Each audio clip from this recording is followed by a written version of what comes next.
here in Las Vegas. Just finished the car, bringing it out here. Haven't had any seat time, so this is a learning experience. So we're out here trying to learn the car, run some autocross and road course with it today, and try and get a feel for it as we go. Built by JCG Customs. We did one-off flares. Cris Gonzalez designed himself. It's running on all Van Steel. A 1970 Corvette was never supposed to look like this. Wide-body fiberglass flares hand-laid over a wire and aluminum skeleton. A cammed LS6 under the hood. Forgeline GA3R wheels filling every inch of the arches. Wilwood big brakes. A roll cage. And a paint color pulled straight off a modern Dodge Challenger. They call it Rambo.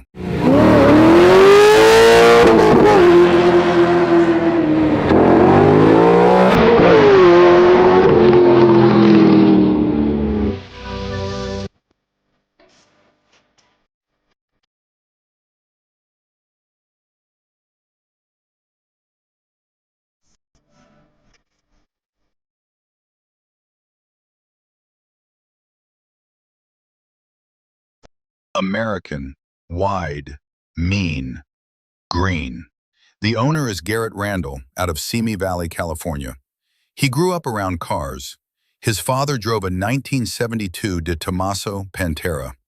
At 14, Garrett restored a 1967 Camaro with his dad. He later built a 1970 El Camino for Autocross, and that car brought him through the front door of JCG Restoration Customs, owned by Cris Gonzalez.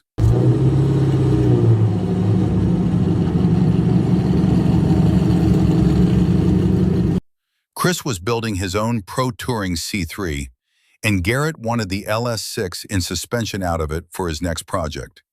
They sat down, they talked, and the deal changed. Cris turned around and offered him the whole thing. The car was in primer, one flare was done, the rest of the wide body was still on the drawing board. Garrett bought it on the spot and told Cris to keep going. First completion took about 6 months. The base chassis is a numbers-matching 1970 LT1 Corvette, stripped of the mild flares a previous racer had bolted on in the late 70s. The name came after the car left the paint booth. The flares looked like muscles bulging out of the body. The color was military army green. It was loud. It was American. And Garrett is a Sylvester Stallone fan. In his words, American, wide, mean, and green. The vanity plate reads C3RAMBO. The hood decal reads I just fell in love with it. I would go out there and play in it and run around on it, and it just got me into cars from the day I realized what it was. Me and my dad started collecting cars from when I was the age of about 13. My brother was into sports and I was into cars. So my dad would do sports with him and cars with me. And it started out with a 67 Camaro. It was gonna be my high school car, and we kind of went nuts with it and restored it to. The color is Dodge F8 green, a factory Challenger and Charger option. Garrett spotted it on a brand new Challenger at the LA Auto Show, and by the time he walked out, he knew. Green is his favorite color. The car had originally been red with a white and blue stripe, and that was going away. All the body and paint work was handled by Ed Palmer at Kundensport in Oxnard, California. A practical benefit of a modern factory color. If Garrett ever scratches it, any Dodge dealer in the country has touch-up paint off the shelf. The flares are the signature of the build. Cris Gonzalez fabricated them from scratch at JCG. He built a temporary skeleton of wire mesh and aluminum sheet at each corner, then hand-laid fiberglass directly over it, one layer at a time, until he had fenders that could be blended into the original C3 body. The key detail, the flares were built around the wheel and tire package, not the other way around. Forgeline GA3R wheels, 18 by 11.5 up front and 18 by 12.5 out back, set the dimensions. Flared rocker panels tie the profile together, and custom vents were cut into the fiberglass hood. Under the hood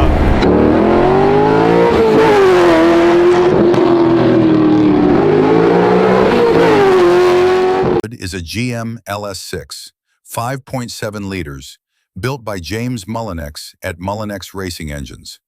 Ported heads, upgraded cam, fast intake, 92mm throttle body. The fuel system runs off a custom baffled aluminum fuel cell with a Kurt Urban LS vapor vent setup, and a Moroso oil accumulator keeps pressure honest through high G corners. Exhaust runs through a custom Borla center exit system that exits between the rear wheels, because the original side exits had to make way for the flared rockers. Early reports, around 530 horsepower at the rear wheels. A later street retune puts it closer to 410. Garrett's take: for autocross, you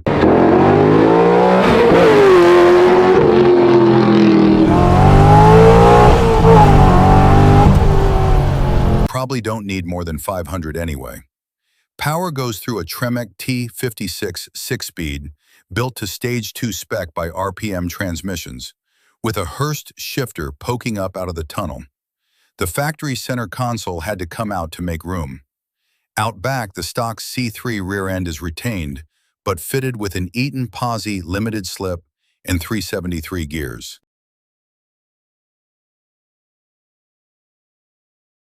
Cross it and road race it a little bit, and for road race it's a little underpowered, but for autocross, killer, perfect. Yeah, it is perfect. Like first and second gear the whole time. Yep. What's the trans you have going with this? It's a T56 trans 6-speed built by RPM Transmissions, and they did their stage 2, I think, on it, which is kind of beefing it up a little bit. Decided the 6-speed. I wanted that double overdrive to be able to cruise it.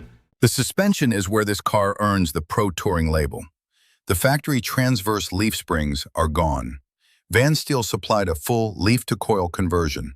Each corner runs double adjustable JRI coilovers.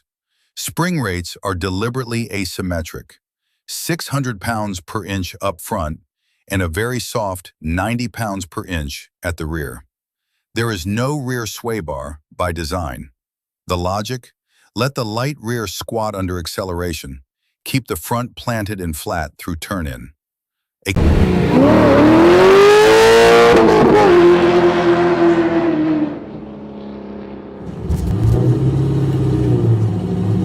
Custom JCG front bar handles roll control.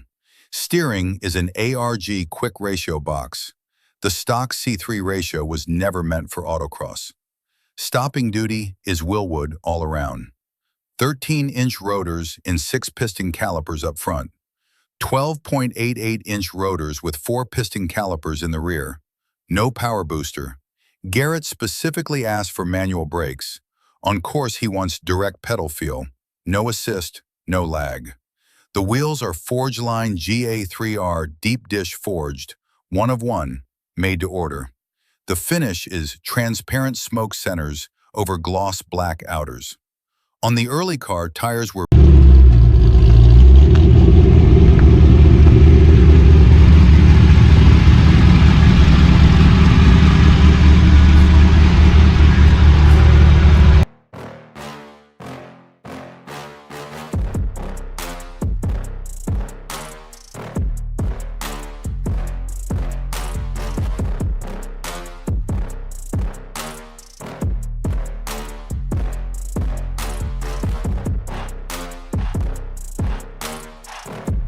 BF Goodrich G-Force Rival S, 315s up front, 335s in the rear. The current Stage 2 setup runs a square tire package, Falken RT660 315s on all 4 corners. Slightly narrower in the rear, but stickier compound, and a shape that works with the air. Little LS6, mildly built. Put down about 450 to the wheels, so not too bad. T56 trans, went through the original rear end and just put some 373 gears in it and even Posse unit, so waiting for that to explode. Autometer gauges. Which brings us to the Aero. When the spare tire came out and the smaller aluminum fuel cell went in, the rear of the car became aerodynamically too light. At autocross speeds, it was fine.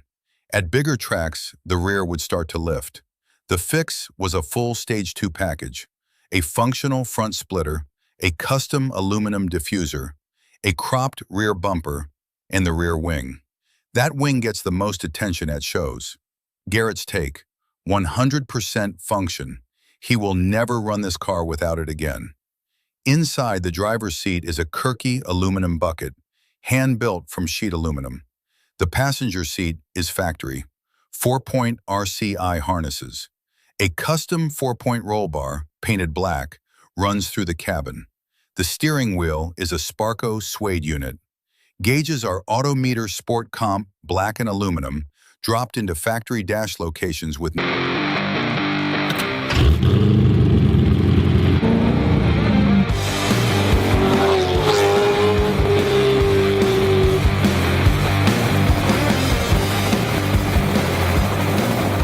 no cutting. A Bluetooth radio looks period correct. The original cassette deck is still in place, and there is no air conditioning. Garrett admits that is the biggest quality of life issue in California heat, but worth it for the weight savings. The first major autocross outing was Holly LS Fest West. From there, the car went to SEMA 2019, displayed in Optima Alley. It has competed in multiple Optima Ultimate Streetcar Invitational events, carrying number 94. On the NMCA circuit, Garrett went from 4 seconds off pace to within 1 second of the event leaders in about a year. The magazine coverage followed: BangShift in 2018, Hot Rod in February 2019, Turn14 and Autotopia LA in 2020, Hagerty in December 2022.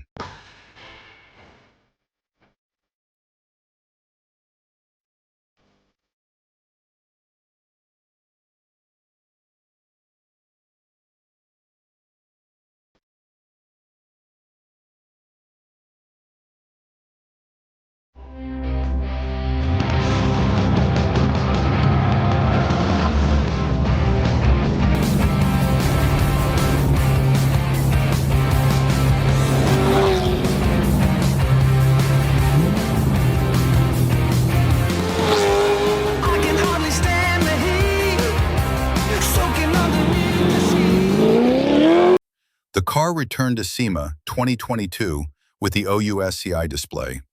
2,700 pounds, a cammed LS6, a 6-speed, 6-piston brakes, square Falken 315s, and a wing you cannot miss. Rambo is about as distilled as pro touring gets. In Garrett's own words, "It is not going to get much crazier. It is pretty much close to perfect, just the way it is." He is building something more powerful and more track-focused for the future, but Rambo is staying in the garage. American, wide, mean, green, built to be thrashed.